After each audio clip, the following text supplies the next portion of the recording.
here's the filler coat on our glass lamination of the crease. So what I used was laminating resin with no wax and styrene to glass the board. Now I'm using filler coat resin with added wax and styrene so that I can sand it and get it all nice. If I try and sand this laminating resin now, it will sand eventually, but it'll glug all my pads up. It's not a good practice. Waste the materials, etc., etc.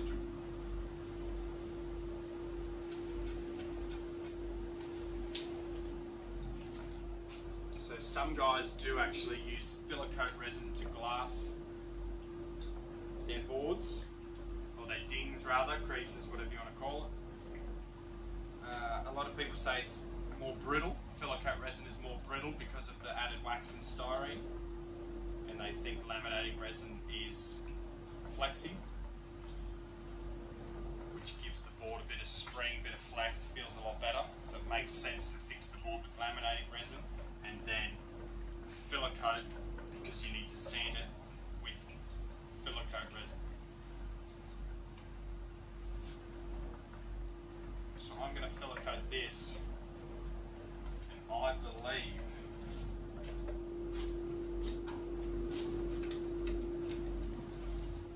filler coating it, I feel like it just brings it all together. It makes it all one nice big piece, and then you can sand that and then do a final finish coat. Don't get me wrong, this would add a tiny little bit of weight. For your everyday surfer, they would not notice the difference in weight of the board. If they say they do, have a look at their surfing and make a decision for yourself whether you reckon they can tell the difference or reckon it's complete bullshit. A pro surfer, absolutely. Your average everyday surfer, fucking bullshit.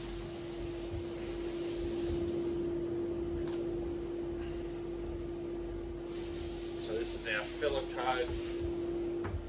So what I'm doing is pushing it into the glass, filling in all the little pinholes, maybe little bubbles that I've got that I hadn't seen.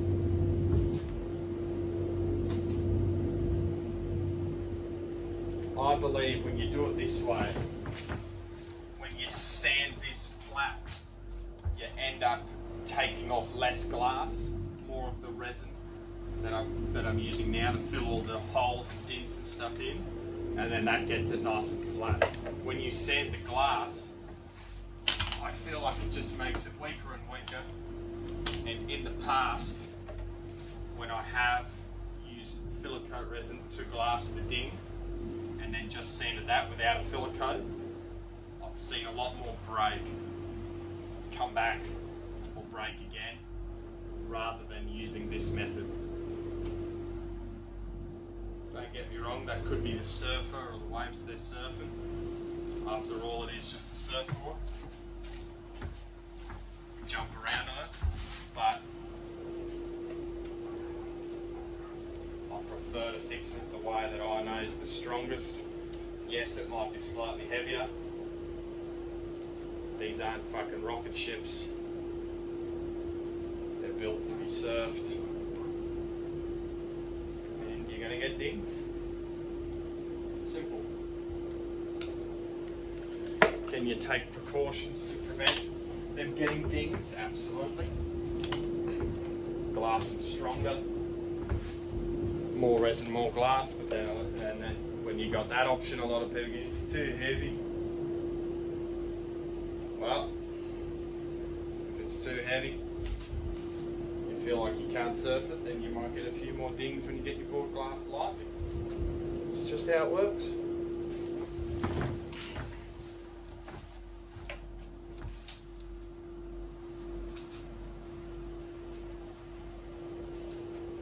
So I pretty much filler coat that exactly how I would finish coat a board.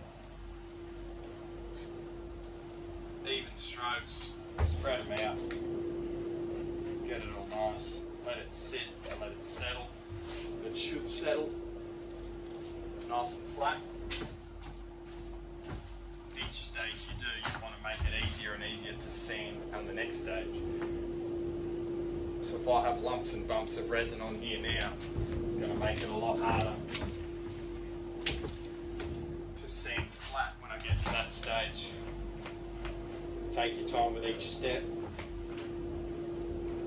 That then leads to making each step easier, and then you're most likely going to get a way better finish because you've taken your time and you've done each step pretty much perfectly.